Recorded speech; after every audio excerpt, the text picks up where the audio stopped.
My faith is my shield! My fury is my sword!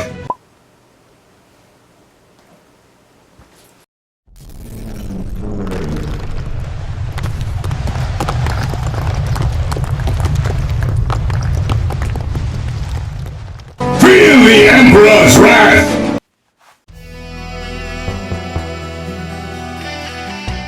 Hello everyone. So unfortunately, a couple weeks ago I said I would do a Windows Me Lycan's Archaeotech episode, but there were problems upon problems upon problems. Nothing really worked out, so I'm going to start discussing using melee weapons in HvZ. Now, not every single HvZ is going to let you use melee weapons, but I'm just sort of giving a general overview of what you should be wearing in Humans vs. Zombies. And as you can see, I got my melee armor, so let's do this. Right, one important thing you're always going to want is a shield. Unless the rules say that zombies can tag you through shields, these generally block spitter projectiles, and they'll usually block zombies because, you know, you can block their hands, push them away, or just, you know, otherwise protect yourself. A shield is very good, especially when you combine it with a spear. Now, I'm all the way back here, and I could still poke the camera with it. So this gives you a lot of reach. In fact, I can go over here, and I can still just about hit the camera, while I'm mostly covering myself here. And I'm 5'8" for comparison, so this is about 5.5 feet of spear here. And the end is a pool noodle, so it's safe to stab someone with, but you know.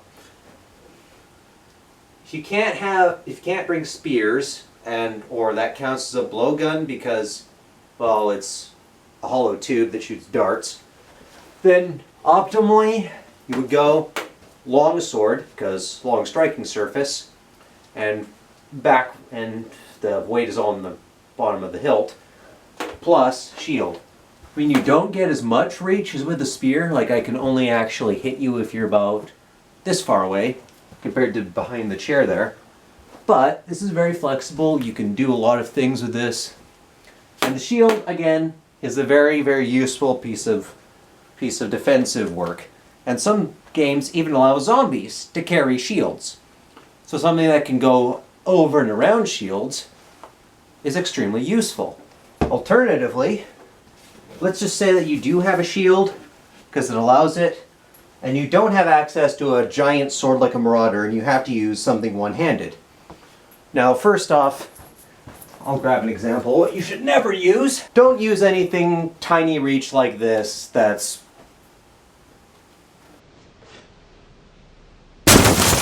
I would never use that in HvZ because there's plastic all over it, it's overly heavy, it's overly bulky, and it's got a range of about 3 inches.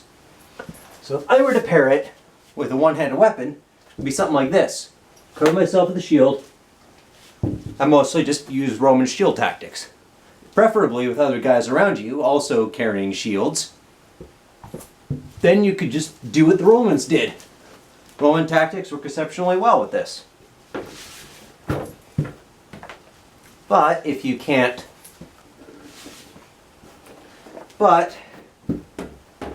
you're not always going to be equipped with a shield because some games might not allow shields, or you might not have a shield. The best option without a shield is definitely some kind of two-handed longsword or some kind of pull weapon. Yeah, and sometimes they might not allow spears, but you might have longswords, or you might have LARP safe Zweihander or something like that, that might be able to be used. So you might end up with a longsword. Now consider, most of the time what your enemy is going to be doing, I'm just going to put it down here.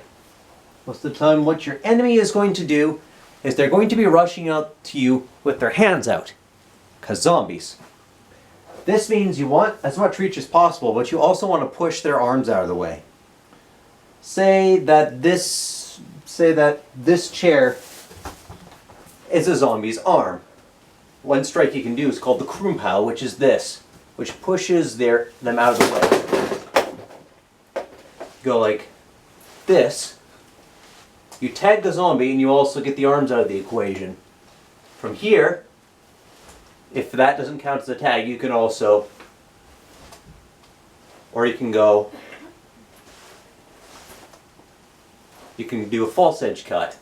So, say you've done a Krumpel and you've pushed their arms aside, then you can go like this. Or you could push them upwards and then do this. Or this.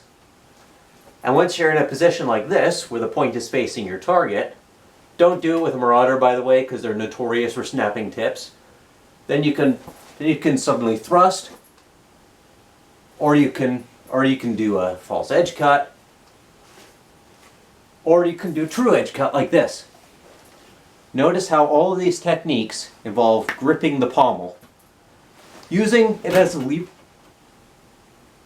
I will try not to crimp out my ceiling and shit. But essentially what you want to do is you want to use the sword like a lever. And another thing that you should never do with a sword is overswing. If I go, that's a lot. That doesn't do anything because you aren't trying to generate huge amounts of force in HvZ. The point isn't to literally kill whoever you're attacking. And this leaves you dangerously exposed. If you don't stop it in time, look how much of you is exposed. Or they just go. How's that telegraphed? They wouldn't know you're doing it until you're actually hitting them. So, you know, zombie comes in, down. Always make sure you cover yourself and keep attentive for other zombies. So that's the longsword. Same sort of idea applies. First you gotta knock the zombie's hands out of the way, or push them out of the way, preferably with the strong of the blade at the bottom, and then quickly do this. So if I'm going to bring Ivan over here to show you the idea.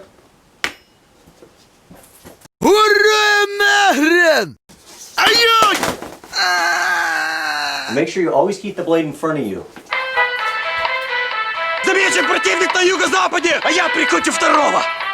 This is essentially, at this point, rapier fencing. Push the blade aside, hit your opponent. Parry and riposte. Because the zombie's hand is its attack. If he touches you, that's the attack. You gotta push the attack aside, strike the zombie.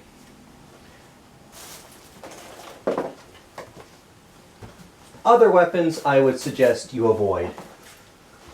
Really short range weapons that are hefty like this, top heavy, and are very short reach. This has shorter reach than my smaller one-handed swords. And it also has quite a lot more weight in the front. It's a heavier striking weapon. Don't use this unless you have zombies with large melee weapons that can benefit from the extra knock-aside power, because this thing will knock aside weapons, but it's also clumsy. It's like carrying a battle axe instead of a sword when a sword will do the trick. So don't.